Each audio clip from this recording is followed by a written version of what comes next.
Assalamualaikum warahmatullahi wabarakatuh. Hello everyone, let me introduce myself. My name is Gani Dwi Amalia Heria with the last name 134. Here I will present about a chromosome consists of a DNA molecule packed together with protein.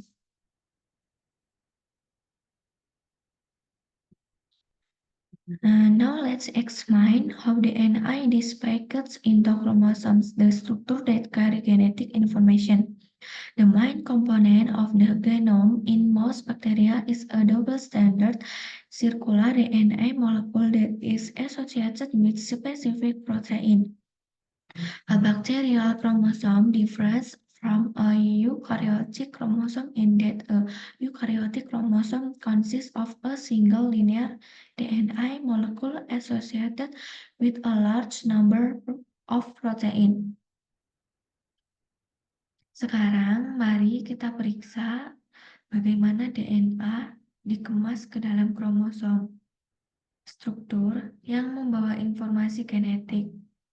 Komponen utama genom pada sebagian besar bakteri adalah molekul DNA melingkar beruntai ganda yang dikaitkan dengan protein tertentu. Kromosom bakteri berbeda dari kromosom eukariotik karena kromosom eukariotik terdiri dari molekul DNA linear tunggal yang dikaitkan dengan sejumlah besar protein. In a coli, the chromosal DNA consists of about 4.6 million nucleotides representing about 404,000 genes. This is 4,000 times more DNA than is found in a typical virus, but only about 1,000 as much DNA as in a human somatic cell. Even so, that is a tremendous amount of DNA, the DNA to be packed in such a small container. Pada E. coli, DNA kromosom terdiri dari sekitar 4,6 juta pasangan nukleotida yang mewakili sekitar 4.400 gen. Ini adalah 100 kali lebih banyak DNA daripada yang ditemukan pada virus biasa. Tetapi hanya sekitar 1/1000 DNA seperti pada sel somatik manusia. Meskipun demikian, itu adalah jumlah DNA yang sangat besar untuk dikemas dalam wadah sekecil itu. Stretch out the DNA of an E. coli cell would measure about a millimeter in length, 100 times longer than the regions it occupies in the cell within a bacterium. However, carotene protein causes the chromosome to coil and supercoil, then slide, packing it so that it fills only part of the cell. Jika diregangkan, DNA sel coli akan berukuran sekitar 1 mm panjangnya, 1000 kali lebih panjang dari wilayah yang ditempatinya di dalam sel. Namun, di dalam bakteri, protein tertentu menyebabkan kromosom menggulung dan menggulung super, mengemasnya dengan rapat sehingga hanya mengisi sebagian sel.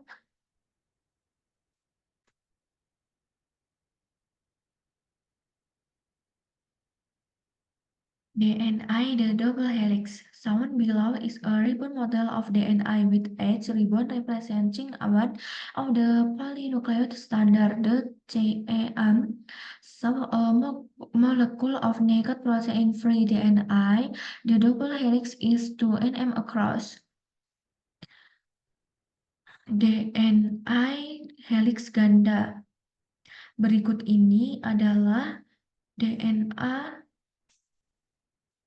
dengan masing-masing pita mewakili salah satu untai polinukleotida. TEM menunjuk bukan molekul DNA polos bebas protein heliks ganda berukuran 2 nm. Histones sejarah. Proteins called histones are responsible for the main level of DNA packing in interphase chromatin. More than a fifth of a histone's amino acids are positively charged or arranged charged alias or RGN, therefore when tightly to the negatively charged DNA. Four types of histones are most common in chromatin. The histones are very similar among eukaryotes, probably reflecting their important role in chromatin structure. Protein yang disebut histone bertanggung jawab atas tingkat utama pengemasan DNA dalam kromatin interfase. Lebih dari 1/5 asam amino histone bermuatan positif, LYS atau ARG, dan karenanya terikat erat dengan DNA yang bermuatan negatif. 4 jenis histone paling umum dalam kromatin. Histone sangat mirip di antara eukariota yang mungkin mencerminkan peran penting mereka dalam struktur kromatin.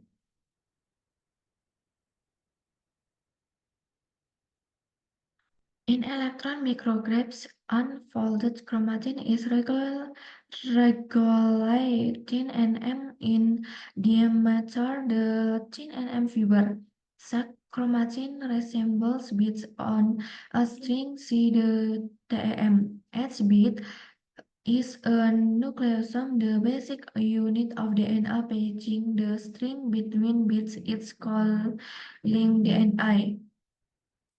Dalam mikrograf elektron, kromatin yang tidak terlipat berdiameter sekitar 10 nm, serat 10 mm.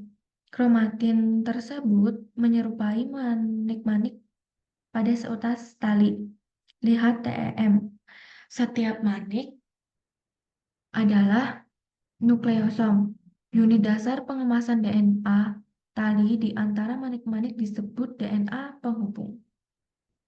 A nucleosome consists of DNA monoids around a protein core of 8 histones. Two of the 4 main histone type, the amino end of each histone, the histone tail extends outward from the nucleosome and is involved in regulation of gene expression.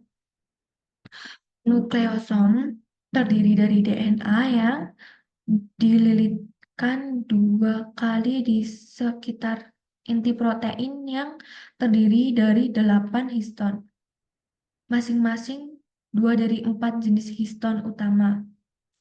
Ujung amino dari setiap histon, ekor histon, memanjang keluar dari nukleosom dan terlibat dalam pengaturan ekspresi gen. In the cell cycle, the histones leave the DNA only briefly during DNA replication. Generally, they do the same during the process of transcription, which requires access to the DNA by transcription protein. Dalam siklus sel, histon meninggalkan DNA hanya sebentar selama replikasi DNA. Umumnya, histon melakukan hal yang sama selama proses transkripsi, yang memerlukan akses ke DNA oleh protein transkripsi. A resonance technique called ChroMEMT allows scientists to visualize chromatin in insect cell. ChroMEMT and other new techniques have shown that the 10 nm fiber is the basic consistent of interspace chromatin. Teknik terbaru yang disebut Chrome-EMC memungkinkan para ilmuwan untuk memvisualisasikan kromatin dalam sel utuh. Chrome-EMC dan teknik baru lainnya telah menunjukkan bahwa serat berukuran 10 nm merupakan unsur dasar kromatin interfase. During interphase, different regions of a chromosome may exist as achromatin below left or heterochromatin below. In achromatin, the 10 nm fiber is loosely arranged in a more open configuration than heterochromatin, hinders degrees of organization, including the 30 nm fiber in one older model, may exist in specific cell or at certain times. This is an area of very active research. The DNA in achromatin is accessible to the protein that carry out transcription, and its gain can be expressed in heterochromatin. The 10 nm fiber is more densely arranged and less accessible to these proteins. Gain in heterochromatin are generally not expressed. Selama interfase, berbagai daerah kromosom dapat muncul sebagai euchromatin kiri bawah atau heterochromatin bawah. Dalam euchromatin, serat 10 nm tersusun longgar dalam konfigurasi yang lebih terbuka daripada heterochromatin. Tingkat organisasi yang lebih tinggi, termasuk serat 30 nm dalam satu model lama, dapat muncul dalam sel-sel tertentu atau pada waktu-waktu tertentu. Ini adalah bidang penelitian yang sangat aktif. DNA dalam euchromatin dapat diakses oleh protein yang melakukan transkripsi dan gen-gennya dapat diekspresikan. Dalam heterochromatin, serat 10 nm tersusun lebih padat dan kurang dapat diakses oleh protein-protein ini gen-gen dalam heterochromatin. Umumnya tidak diekspresikan. Achromatin and heterochromatin are organized into regions by other protein not shown here. This organization is dynamic but is essential once mitosis begins. Achromatin dan heterochromatin diatur ke dalam wilayah oleh protein lain yang tidak ditampilkan di sini. Pengaturan ini bersifat dinamis tetapi menghilang setelah mitosis dimulai. Okay, thank you for watching. Assalamualaikum warahmatullahi wabarakatuh.